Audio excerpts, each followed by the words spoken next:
Mesdames et messieurs, fidèles téléspectateurs de ETélé, bonjour. C'est un plaisir de vous retrouver ce matin dans votre émission hebdomadaire Enquête de sens. Oui, l'émission qui vous amène au-delà de vos croyances, l'émission qui met en lumière tout mystère tapis dans l'ombre. L'émission à ne pas manquer, c'est tous les samedis à partir de midi 00. Comme vous le savez bien, fidèles téléspectateurs, dans cette émission, nous parlons de tout. Nous parlons de tout ce qui est mystère, tout ce qui est tapis dans l'ombre. Et nous faisons également les avalos, voilà, comme notre personne ressource a l'habitude de le dire. Il ne faut toujours pas attendre le décès de telle personne pour dire tout ce qu'il a eu à faire pour le Bénin, pour le monde entier. Donc, c'est une émission qui nous permet de faire le avalou. Voilà, avalou des personnes vraiment très importantes, des personnes qui ont su marquer notre terre. Et aujourd'hui, fidèles téléspectateurs, nous nous intéressons au thème gloire au travail, les 7 obstacles à l'initiation. C'est autour de ce thème que nos échanges vont s'accentuer aujourd'hui. Pendant 52 minutes, nous allons décortiquer ce thème. Et ce sera avec notre personne ressource. Vous le connaissez, il n'est pas une personne encore dévoilée, comme vous le savez. C'est notre métaphysicien Raimi Amoussa qui ne manque jamais le rendez-vous. Et oui, pendant un très bon moment, vous ne l'avez pas vu, c'était un petit congé, mais maintenant nous sommes là et tous les samedis à partir de midi, nous serons en votre compagnie. Maître Raimi Amoussa, bonjour. Bonjour à toi, ma soeur, et également bon retour également à toi. Merci, je sais que vous allez bien. Je salue tes parents. Merci. Je salue tes ancêtres également. Et permettez que je rende toujours hommage au DG Agapit et au premier des Béninois. Parce que c'est son mois, le mois du travail, symbolisé par le 1er mai. Et permettez que nous saluions tous les travailleurs du monde entier et également du Bénin. Oui, nous sommes effectivement dans le mois du travail. Comme vous le savez, c'est le mois de mai et le 1er mai, ici, nous célébrons tous les travailleurs. Et aujourd'hui, nous parlons du travail. Gloire au travail, les 7 obstacles à l'initiation. Et sans plus tarder, Maître Raimi Amoussa, je voudrais déjà que vous nous définissiez l'ésotérique du travail. Qu'est-ce que nous pouvons comprendre par l'ésotérique du travail? Permettez que nous rendons toujours hommage aux ancêtres de notre nation et à tous ceux qui ont lutté pour que ce jour soit retenu comme jour de la récréation du travail. Et permettez que nous rendons hommage également à tous les natifs du mois de mai, dont le premier des Béninois, Patrice Athanase Guillaume Talon. Que ses ancêtres l'accompagnent davantage pour que notre nation, comme il a commencé, c'est des exemples davantage, à la fois pour nous-mêmes et pour le monde entier. Quand on parle du travail, il y a 2 types de travaux. Ce que nous appelons en langage métaphysique le travail profane, c'est-à-dire ce que tout le monde fait. Moi, mon travail profane, c'est je suis plasticien. Vous, votre travail profane, vous êtes journaliste. Je ne sais pas si vous voyez. Maintenant, il y a le travail initiatique qui consiste, et c'est la vraie mission de tout un chacun de nous sur cette terre. Et ce travail consiste à s'observer soi-même et à travailler sur ses défauts et à la fois sur ses qualités. Et tous les jours, éliminer ces défauts. Parce que vous ne pouvez pas frapper, faire Matthieu 7, verset 7 à la porte du paradis si vous avez encore des défauts. Et ce sont ces défauts qui sont illustrés dans les 7 obstacles que nous allons voir bientôt. Voilà.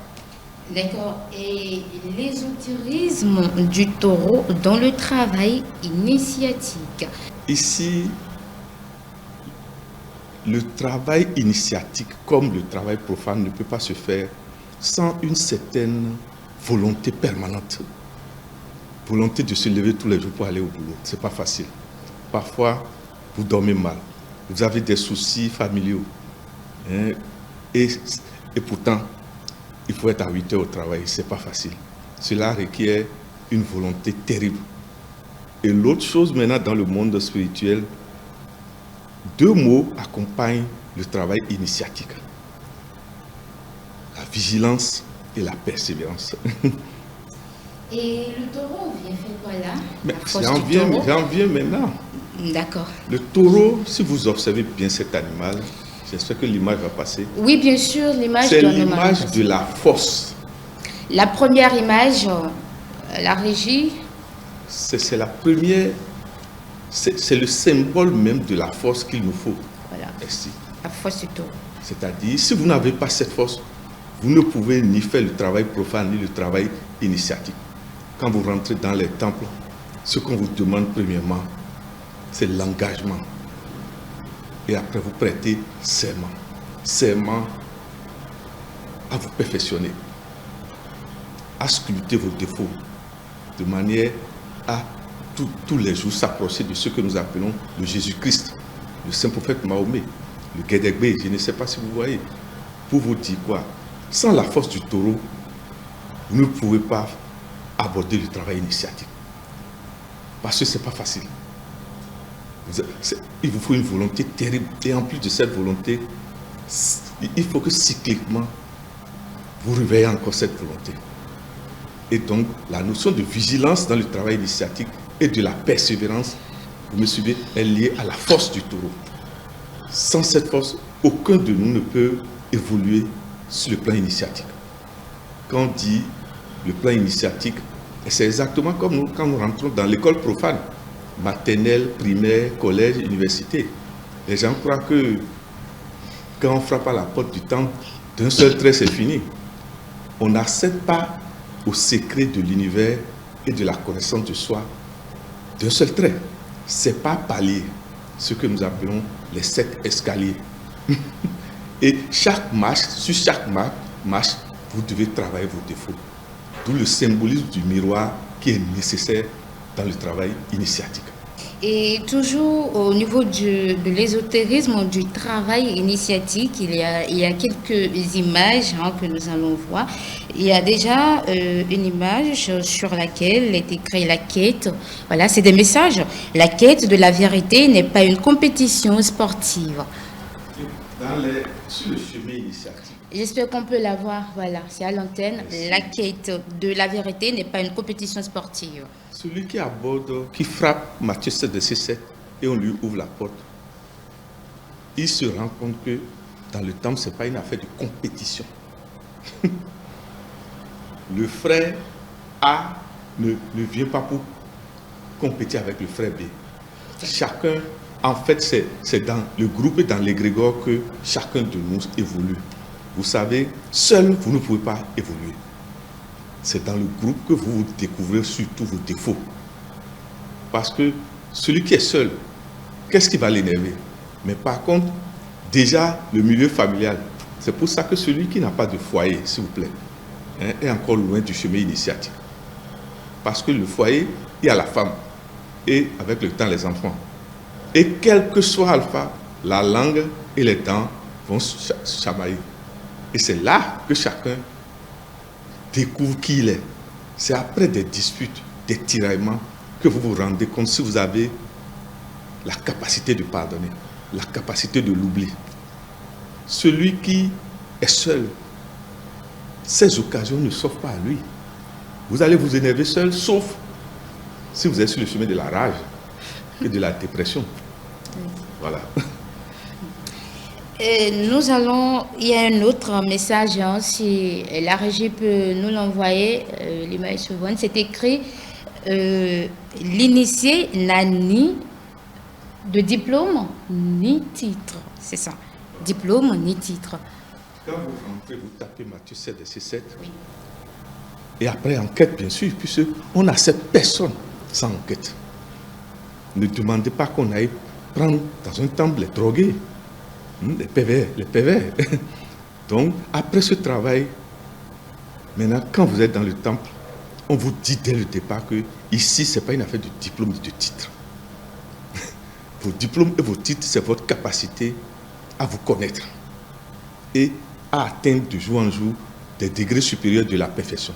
Parce que la perfection, excusez-moi, c'est exactement comme un escalier. La première marche, la perfection de la première marche n'est pas la perfection de la deuxième marche, ni de la troisième marche. Les gens, excusez-moi, pour nous qui avons été gnostiques et donc avons étudié la vie de notre Seigneur Jésus-Christ, vous vous rendez compte que beaucoup de gens, d'abord, ne connaissent pas Jésus. Et beaucoup de gens n'ont pas réellement assez haute connaissance. Vous vous rendez compte de ça. Parce que quand vous avez fait une école gnostique, vous vous rendez compte que ce grand monsieur éternel nous a laissé des choses vraiment magnifiques. Que vous soyez musulman, animiste ou je ne sais quoi, je vous en prie, il y a de ces gens qui sont des repères universels comme également le saint prophète Mahomet. À part les dogmes, hein, parce que les dogmes, ce n'est pas Jésus ni Mahomet qui a créé les dogmes, hein, s'il vous plaît. C'est ça que beaucoup ne savent pas. Et voilà. Oui, ce n'est pas Jésus, en commun, Mahomet, et qui a créé les dogmes. Quand vous étudiez la réelle vie de Jésus, je dis Jésus d'abord, hein, oui, qui est devenu après le Christ, parce que n'importe qui ne devient pas le Christ. C'est ça que beaucoup aussi ne savent pas. Jésus-Christ, c'est un chemin. Entre le Jésus et le Christ, il y a un palier d'escalier. N'importe qui ne devient pas Christ. Parce qu'il y a un lien entre le mot Christ et le mot archange Michel, qui veut dire qui est comme Dieu. Je ne sais pas si vous voyez. Archange Michel est comme Dieu. Le nom de Michel même veut dire qui est comme Dieu, l'archange Michel. Et vous verrez que si vous n'avez pas cet archange avec vous, vous ne pouvez même pas aborder le chemin initiatique et donc vous ne pouvez pas avoir la force du taureau qu'il faut pour combattre vos défauts. Parce que sur la route de l'initiation, excusez-moi, dès l'instant où vous frappez à la porte et on vous ouvre la porte, les démons vous envahissent. Et donc il vous faut un parrain. Les parrains sont déjà dans le temple. Ils vous offrent des outils pour travailler sur vous-même et pour vous défendre. Mais ça ne suffit pas. Il faut faire appel à d'autres forces supérieures à nous. Et parmi ces forces, il y a l'ange, l'archange Saint-Michel, s'il vous plaît, qui tient une épée et une armure. Je ne sais pas si oui, bien sûr, bien sûr. Et vous verrez que parmi les archanges, c'est l'archange qui a réellement combattu Lucifer, qui était aussi archange positif. Je ne sais pas si vous voyez. Pour vous dire que, excusez-moi, sur le chemin initiatique, sans l'aval et la protection de l'ange Michel, excusez-moi, le démon souvent arrête le processus de l'initiable. C'est pour cette raison que les fidèles catholiques, d'habitude, quand ils prient, ils invoquent l'archange Saint-Michel. Il y a également un autre message que je voudrais bien qu'on décortique. Et c'est écrit « L'être qui se regarde dans le miroir alchimique découvre ses imperfections. » Le miroir ordinaire qu'on retrouve dans nos douches et chez vous, dans vos sacs, vous les femmes, c'est déjà la préfiguration du miroir alchimique. Je ne sais pas si vous voyez, le miroir alchimique n'a pas besoin du miroir que vous utilisez matériellement. C'est quoi déjà le miroir alchimique? C'est cette capacité, au-delà de nos yeux physiques, à s'observer soi-même, à se prendre comme sujet et en même temps celui qui traite le sujet. Je ne sais pas si vous me comprenez. C'est-à-dire, vous qui êtes là, oui, dès l'instant où vous vous retirez et vous vous demandez, mais pourquoi je me suis énervé tout à l'heure? Je ne sais pas si vous voyez. Et vous vous dites, mais est-ce que vous analysez comment la colère là est venue? Et vous vous rendez compte que, mais quelque part, je suis en erreur. Et comment se fait-il que je me suis laissé dominer par cette colère? Déjà, vous êtes en train de faire appel au miroir alchimique. C'est cette capacité à se demander qui suis-je. Cette capacité à se remettre en cause. Et se demander qui suis-je. et dans toutes les situations se demander qui a tort. Qui a raison? Qui a raison, s'il vous plaît. Vous verrez que parfois nous nous énervons et nous nous mettons dans des états diaboliques. Mais après, quand on se calme, on se rend compte qu'on n'a pas raison. C'est pas facile. C'est pour cela que seuls nous ne pouvons pas évoluer sur le chemin initiatique. On a besoin de parrains. C'est pour ça que, qu'on le veuille ou qu'on ne le veuille pas, celui qui ne prie pas, il est loin d'évoluer. Parce que la prière, en sortant de la maison, il suffit de s'adresser à l'archange Saint-Michel ou à Dieu. C'est Dieu, c'est le sommet. Hein? Oh oui, bien sûr. Ou bien à vos parents décédés. Personne ne peut se comparer à lui. À vos parents décédés, surtout l'être décédé qui vous aime, qui vous a aimé. Le lien est plus fort. Et vous lui demandez, Seigneur, je vais au boulot. Faites tout pour que je ne m'énerve pas. Parce qu'il y a de ces boulots qui font qu'on s'énerve rapidement. Et il y a de ces collaborateurs qui aiment. Est-ce que vous savez que où se trouve la plus grande sorcellerie, vous savez? L'exercice de la plus grande sorcellerie, vous savez où ça se trouve? J'ai une petite idée, mais je ne sais pas si c'est ça. Allez-y, on va voir. Bon, déjà, une femme, c'est ça? Non? Je suis sur la bonne voie. Ma soeur, la plus grosse des sorcelleries s'exerce entre des gens qui exercent le même métier. Oh, c'est ça, ok. Non, moi je pensais à autre chose. Oui, on va en venir maintenant sur ce que vous êtes en train de dire. Mais regarde, remarquez que la sorcellerie populaire, c'est entre les gens qui exercent les mêmes métiers. Il suffit de voir, prenez une voie. Oui. Et prenez par exemple les soudeurs. Il y a peut-être 5 soudeurs sur la voie. Remarquez le combat diabolique qui se fait. Parfois, ce n'est pas que l'un vient menacer l'autre, hein, mais parfois vous vous demandez, mais comment ils vont évoluer? Parce que l'autre prie, hein, Seigneur, Nami Akwe, Azoniwa, l'autre aussi, les 5 prient comme ça. Hein. Et supposons qu'un seul client rentre maintenant dans la voie. C'est celui qui a les plus gros grillés, les plus gros, je ne sais pas.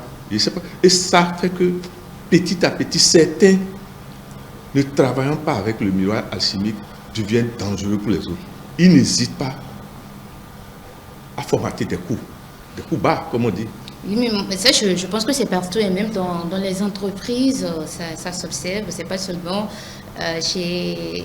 Oui, mais vous avez pris l'exemple du soudeur, comme ça peut être n'importe qui d'autre, même les dames qui vendent de la tomate au marché, mais comment... C'est ce que je vous dis. Oui. S'il vous plaît, les gens qui font les mêmes choses sont dangereux entre eux, potentiellement. Oui, mais comme on le dit si bien, et Maître Ami Amoussa, nos saints doigts ne se valent pas, du coup, ils vont toujours manger. Mais les gens ne s'acceptent pas comme ça. Je vous en prie. Il y a des gens qui ne seront jamais, l'index ne sera jamais le majeur. Jamais. Et les gens ne veulent pas accepter ça. Vous savez, la connaissance de soi, c'est ça qui fait qu'on est heureux et on évolue. C'est-à-dire très tôt, le devoir des parents, c'est d'identifier à travers la date de naissance, le jour de naissance, le mois de naissance, le millésime de l'année, de savoir l'enfant là, c'est ça qui sont ses priorités de travaux à faire. Et quel que soit ce qui va se passer, faites tout pour maintenir l'enfant sur. Maintenant, après plusieurs observations sur lui, là où le don est dominant. Je ne sais pas si vous voyez. Quand je prends mon cas, mais très tôt, moi, je dessinais. Vous savez, au primaire, je gagnais déjà l'argent, alors que mon papa était riche. Et je ne lui demandais jamais l'argent du matin. Et ça étonnait tout le monde. Mais à un moment donné, il m'a laissé aller aux Beaux-Arts. Parce qu'il s'est rendu compte que celui-là, il aime dessiner. Vous me le laissez. Vous aussi, c'est sûr que vos parents observent que ma fille là a un don de parole. Parce que vous ne pouvez pas être journaliste si vous n'avez pas le don de parole. Et si votre plexus gorgien n'est pas avec vous. Parce que ce qui fait la force du journaliste, c'est le plexus gorgien. Donc vous devez travailler sur... Mais vous devez travailler sur ce plexus. Or, la planète qui gère, vous qui êtes dans la communication, c'est la planète Mercure, qui est en même temps la planète de l'archange Saint-Michel. Vous voyez le lien? Oui. Et les deux nombres de l'archange Saint-Michel, c'est le nombre 6 et le maître nombre 33, s'il vous plaît. de 33, l'âge du Christ. L'âge du Christ. Vous voyez les liens et permettez toujours que nous rendons hommage à nos parrains. Et Charles Toko, Agapit, il y a les autres dans l'ombre, dont le ministre d'État, Koupaki. Ils n'aiment pas ça, mais le devoir nous impose de leur rendre hommage. Maintenant, fais-leur avalou, comme merci. je le disais à l'entame de cette émission. Voilà, donc voilà. Ok, et nous parlons de la gloire au travail et des obstacles, bien sûr, les 7 obstacles à l'initiation. Et maintenant, j'aimerais bien savoir que peut-on comprendre par l'ésotérique de l'obstacle avant qu'on... D'abord, quand on dit obstacle, c'est ce qui vous empêche d'évoluer. Oui, bien sûr. Vous voyez, et tout de suite, pour quitter un pays pour aller dans un autre pays, il y a la douane. C'est un genre de barrière. Et donc, vous devez présenter vos pièces. C'est exactement ça tous les jours sur le chemin initiatique. Vous ne pouvez pas quitter la classe du premier palier et aller dans la classe du deuxième palier sans présenter votre état de perfectionnement, de perfection. On doit encore vous juger. Vous pesez pour voir, est-ce que, en passant dans cette première case, il a vraiment travaillé sur lui-même. Et quand on voit que c'est bon, on vous repasse une initiation. Excusez-moi, il n'y a pas une seule initiation. Les initiations, ce n'est pas palier. Suivant que vous voulez monter en grade. Il y a des gens qui viennent et n'évoluent jamais. Oui. Ils sont toujours au premier niveau, comme on dit. Pour vous dire quoi? Et qui régressent même parfois. Les gens n'évoluent pas, mais... Mais c'est pour vous dire quoi? L'obstacle sur le chemin initiatique, c'est ce qui vous empêche de rayonner les attributs du Seigneur. Mais vous rayonnez plutôt les attributs des démons. Or, le premier travail, les instruments, les outils que Dieu a mis à notre disposition pour le premier travail, ce sont les 5 sens. Les yeux, les oreilles, la bouche, le toucher. Je ne sais pas si vous voyez. Maintenant, sur l'homme, il y a 4 temples. Et c'est sur ces 4 temples qu'il faut travailler. Le temple du cesse. Si vous ne savez pas faire, ça fait perdre beaucoup de temps à beaucoup de gens. La gourmandise sexuelle peut faire que vous n'évoluez pas. Maintenant, il y a le temple de l'estomac. Parfois, certains n'arrivent pas à discipliner ce qui rentre dans leur bouche. Là, c'est déjà les obstacles. Mais c'est ça, je vous dis. Ok. Mais je vous donne les grands temples et après, maintenant, on va aller au détail. Ok. Maintenant, il y a le temple du cœur. Si vous ne contrôlez pas vos émotions, mais si vous ne savez pas faire une belle femme que vous-même vous êtes, allez vous enticher de ça, va faire que, excusez-moi, il y a des gens à cause de femmes, ils sont déjà, mais maintenant ils ne sont même pas, je ne sais pas quoi ils sont devenus. Ils ne sont plus rien. Parce que dès l'instant où ils n'ont pas pu se contrôler, le monsieur et la femme se sont querellés la nuit et le monsieur est bloqué. Ou parfois, il s'est querellé avec la femme qu'il aime, il prend la voiture et il est allé faire accident. Si vous voulez analyser ce phénomène, celui qui travaille bien, perfection. Un jour seulement, on ne comprend pas. Il bégaye, il s'embrouille. Normalement, on devait se demander, mais qu'est-ce qu'il a vécu avant de venir au boulot? Je ne sais pas si vous voyez. Je vous en prie. On ne refuse pas d'aimer. Mais il faut toujours développer une frontière entre cette capacité d'aimer et une certaine neutralité de votre âme. Ne donnez jamais totalement votre cœur à quoi que ce soit ou à qui que ce soit. Ne donnez jamais votre ventre à n'importe quel mets ou n'importe quelle boisson. Vous devez connaître vos totems et savoir que quand je prends ça, c'est telle maladie ou telle indisposition qui rentre dans mon être. Je ne sais pas si vous voyez. De la même manière, remarquez que tout phallus ne peut pas aller avec toute matrice, s'il vous plaît. Il y a des matrices, vous rentrez dedans et c'est la marche en série qui rentre dans vos vies. Je ne sais pas si vous avez de vos parents, le jour où ils se marient après, on le méconnaît. Il descend. Chacun de nous doit toujours travailler dans la vigilance et dans la persévérance avec le ciseau et le maillet dont on a développé la dernière fois. Le ciseau et le maillet. Ce qu'on appelle le maillet, c'est le marteau. Le ciseau, c'est le burin avec lequel on taille. Je ne sais pas si vous voyez. Chacun de nous a une pierre brute, s'il vous plaît. Quand nous sommes venus au monde, vous avez vu un habit sur nous? Non, pas du tout. D'accord. Pas du tout. Et j'aimerais bien que vous nous détaillez maintenant ces obstacles, ces 7 obstacles. Il suffit de mettre le premier. D'accord. L'obstacle numéro 1, l'infidélité, c'est ça. L'infidélité, surtout l'infidélité à la parole donnée. Et excusez-moi, je ne vous coupe pas, mais l'infidélité a quel rapport avec la rose jaune?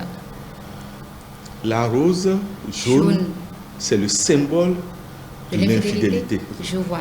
D'accord. Si jamais quelqu'un vous envoie cette photo, surtout un de vos amants, oui, c'est pour me dire non, moi je ne suis pas fidèle. Parfois, on n'a pas besoin de parler, on utilise des symboles simplement.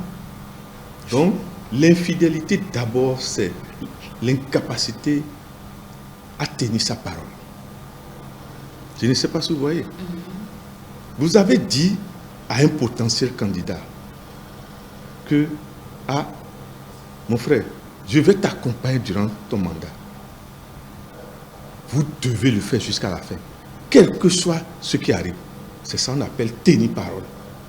Je ne sais pas si vous voyez. Quelles que soient les mésententes, déjà que vous avez donné votre parole, il faut le faire. Vous avez dit devant le maire, devant le préfet, et comment vous dites, je vous aimerai pour le meilleur et pour le... Oui, pour le pire. Quand les gens disent ça, moi, ils rient toujours.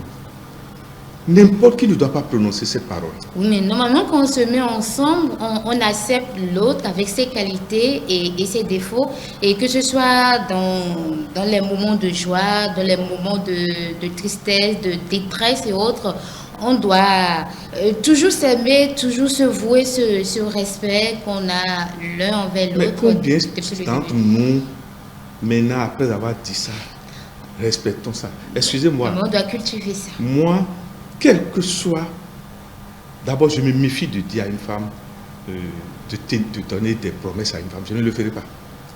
Je préfère le langage des symboles et des actes. Parce que, nous de nous tuido, à Hawaii to Konawe. Nous de nous tuido, à Hawaii les to Konawe.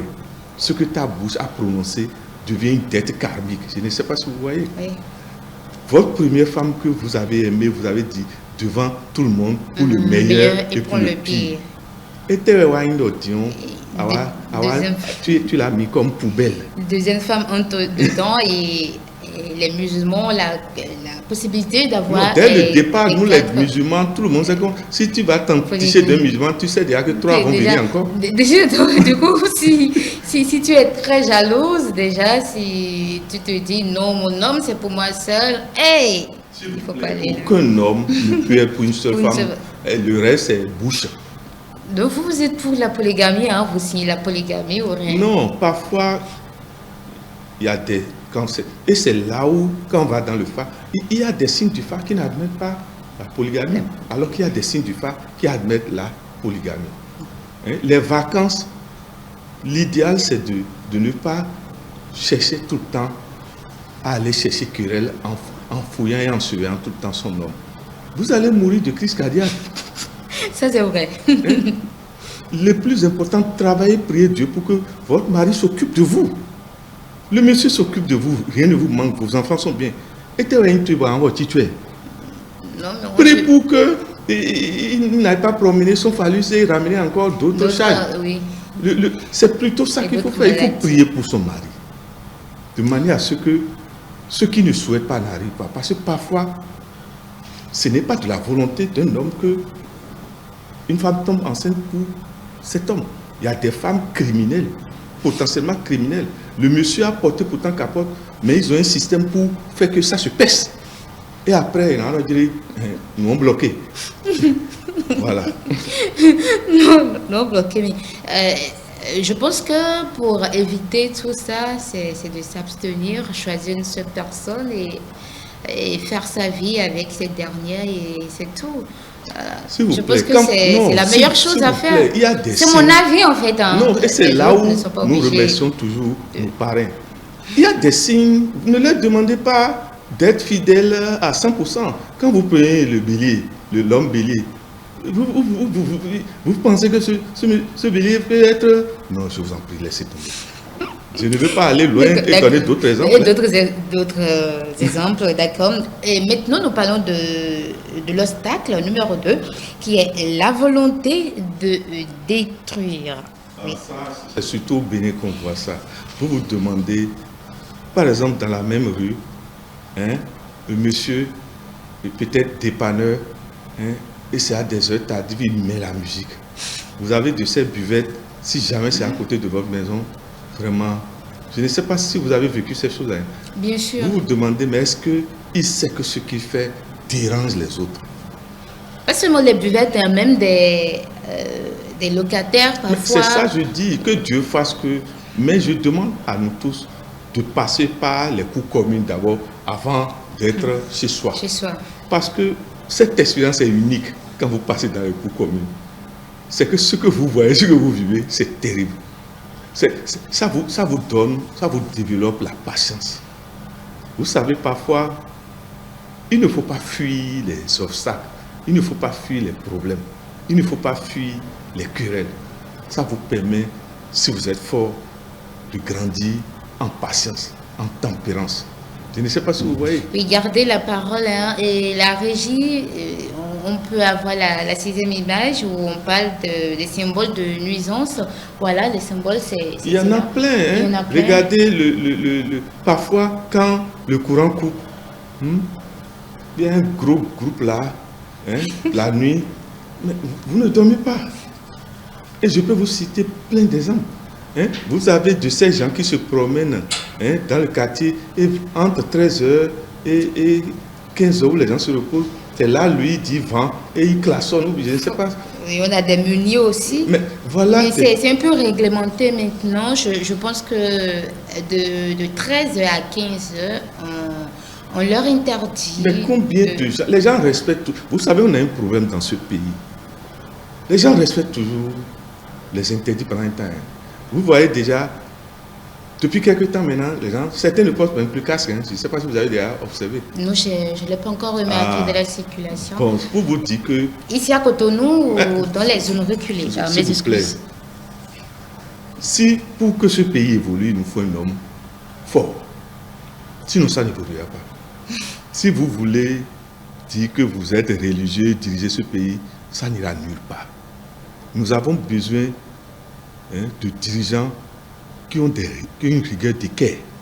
Comme notre président. Mais dans le même temps qui ont une souplesse du compas. Si ce monsieur Talon n'avait pas cette rigueur, regardez les voix que nous avons. Est-ce que nous les aurons aujourd'hui? Je ne pense pas. Mais je peux vous prédire que déjà la phase 2, les gens vont commencer à observer maintenant le compas, la phase sociale. Et je peux vous dire que vous allez le mettre en gloire d'ici 2026. Parce qu'un dirigeant doit avoir, excusez-moi, madame, des étapes de son programme. Ce n'est pas parce que le peuple crie que vous allez changer de route. Parfois, vous avez des dirigeants qui sont dirigés par leur peuple. Mais comment on va évoluer? C'est vrai, il faut tenir compte de l'avis du peuple. Mais si vous n'avez pas un plan de travail, si le plan pour que les routes dominent le pays, c'est pendant peut-être 8 ans ou 7 ans, et vous vous laissez distraire, excusez-moi, vous n'allez pas avoir de résultats. Et après, c'est encore vous qu'on va insulter. Je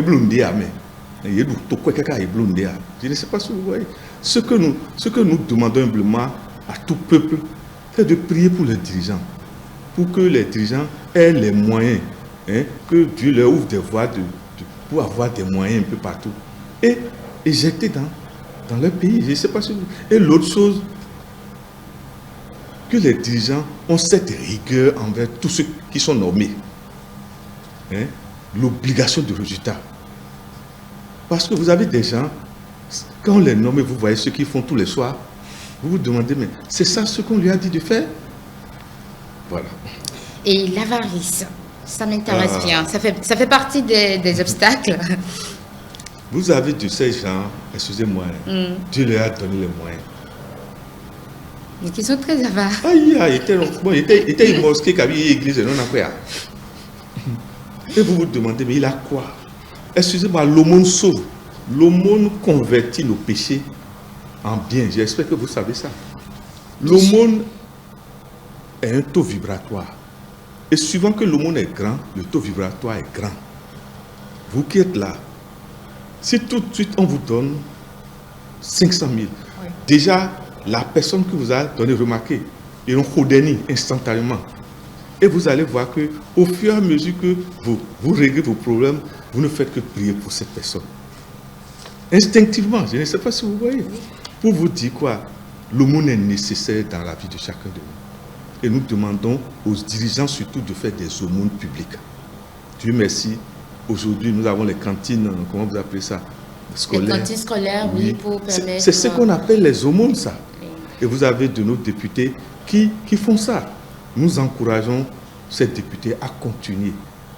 Dans un quartier, toi qui as un immeuble de 5, et à côté de toi, les gens sont en paille, ou bien la clôture est en tôle. Mais ça dénigre l'image de toi, ton bâtiment. Oui, mais on ne peut quand même pas aider tout le monde. Je suis d'accord avec. Je suis d'accord. Oui, mais quand nous prenons cet exemple, qu'est-ce que vous pensez que cette personne pourrait faire? Mais s'il vous plaît, la discrétion dans l'aumône sauve.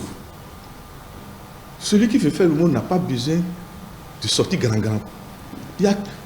Quand on réfléchit, on peut faire des aumônes pour les vœux. Personne ne saura qui est en train de... Personne ne connaîtra le donateur. Il va construire, c'est ça? Excusez-moi, ce que je dis là. Oui. Si par exemple, un des fils du monsieur est sorti diplômé architecte, mais pourquoi discrètement ne pas tout faire pour qu'il y ait un travail sans que personne sache que c'est vous? C'est entre vous et Dieu. S'il vous plaît, ce sont des vérités ça. Et ce sont les vrais aumônes ça. Voilà. Et l'idolâtrie? Ah, ça là. Est-ce qu'on idolâtre? Bon, mais je vous laisse quand même parler. Hein. L'idolâtrie d'abord, c'est quand vous ignorez Dieu. Et vous adorez. Et les êtres supérieurs. Et maintenant vous vous formez des... Il y a un lien entre l'idolâtrie et une certaine capacité à former quelque chose et dire je l'adore, c'est ça qui me donne, qui fait que je suis ce que je suis, c'est faux. Oui, mais les gens ont tendance à dire que nos dieux, par exemple, quand on prend les Sapata, quand on prend Ogo, c'est de l'idolâtrie. Dieu, le Tout-Puissant est là, pourtant on le laisse de côté pour adorer ces dieux. Non, madame, faisons une différence. Non, ce n'est pas moi qui le dis en fait. Oui. Ce n'est pas moi Vous savez, la réalité n'est pas l'idole ou ce que la personne symbolise comme représentant, par exemple, Hevioso. Si la personne, non. Le vrai problème, c'est d'oublier que Hevioso, c'est Dieu qui a créé Hevioso. Bien sûr. C'est quand vous oubliez entièrement que c'est Dieu qui a créé Hevioso, c'est là l'idolâtrie s'installe. Voilà pourquoi souvent, avant de faire toute chose, je pense que ces personnes invoquent Dieu. Mais ils appellent voir, Dieu ils le disent, Tout-Puissant. bon, avec leur permission, Père Maouton, Père Messelerton. Je vous souhaite de fréquenter aussi ces milieux. Excusez-moi, au Dahomey et au Bénin, nous ne faisons pas l'idolâtrie avec nos... Non, moi je peux vous le dire, je suis enfant de Yaoucha, comme on dit. Non. Dans tous nos temples, tu ne verras pas d'abord tous les grands dignitaires avant de rentrer dans le temple de telle divinité. Et non, là, go. Vous savez, quand quelqu'un dit ça, c'est fini, ça veut dire qu'il reconnaît qu'il y a un type de respect. Oui. Et maintenant, quand il rentre, vous ne verrez pas qu'il va rentrer avec les chaussures. Non. Et souvent, on rentre avec le pied gauche. Et en plus de ça, maintenant, il y a la clochette et nous sommes là. Oui, on les appelle. Et vous verrez que chaque dignité a des paroles sacrées. Oui. Mais avant tout ça, vous verrez que en faisant sonner la clochette, Père Maouton, Père Méliléton, Père Méliléton, vous ne verrez pas dans nos temples d'Aomé un Huno ou un prêtre commencer sans évoquer le Maoulissa. C'est Bolissa, jamais vous ne verrez pas. D'accord. Et après l'idolâtrie, j'aimerais bien qu'on aborde Le numéro 5 qui est l'égocentrisme. Ah, ça. Est-ce qu'on peut avoir l'image numéro 9? Voilà, tout pour moi et les autres là, c'est que l'égotiste, hein, c'est celui-là, surtout c'est dans, parfois certains, hein, c'est à dire, parfois c'est dans, chez vous les femmes qu'on observe ça. Et on remet pour un miroir, mais on a tellement d'ego. C'est à dire, c'est comme si on veut augmenter la beauté. On n'augmente pas la beauté. C'est à dire, la dame se... Bon, vous ne savez pas faire, on vous donne rendez-vous à 13h. À cause du miroir là, le rendez-vous, vous allez avec retard. Et non, mais on se dit, non mais, niaoué quoi. Mais c'est ça, je dis, le niaoué crée beaucoup de problèmes. Et la dame, c'est vrai, elle est belle, mais manipule les hommes. Hein? Et quand vous les voyez entre vous parler, oh, mais il y a de ces hommes qui sont méchants. Je l'ai croqué. Merci, qui sont méchants, excusez-moi. Maintenant, au-delà de ça, il y a des êtres qui sont nés de manière à ce que, quand vous leur créez des problèmes, surtout injustement, ils n'ont pas besoin de faire quelque chose. Hein. Leurs entités tutélaires vont s'occuper de vous. Si vous voulez analyser ça, hein. Quand quelqu'un est né sous l'entité Helioso, par exemple, ou l'entité Ogu, je vais même aller du sein de l'entité Sakwata. Oui. Vous allez voir que dans notre tradition, quand quelqu'un est né sous l'entité Sakwata et vous créez des problèmes à celui-là, alors qu'il a raison, vous allez voir, des boutons bizarres vont sortir sur vous. Et les femmes qui font pareille chose, vous allez voir, parfois leurs visages sont détruits, elles ne comprennent pas comment c'est venu. Donc vous pensez que ce n'est pas naturel? Je vous en prie. Parfois, ce n'est pas l'homme qui active le problème ou le mal que vous vivez. Ce sont ces entités tutélaires. Aucun de nous ne vient seul. Nous avons d'abord le principe du Joto. Remarquez que dans toutes les traditions du monde, le Daomé est très avancé comme l'Égypte, dans la métaphysique. Et c'est quand vous faites de grandes écoles initiatiques que vous vous rendez compte que même je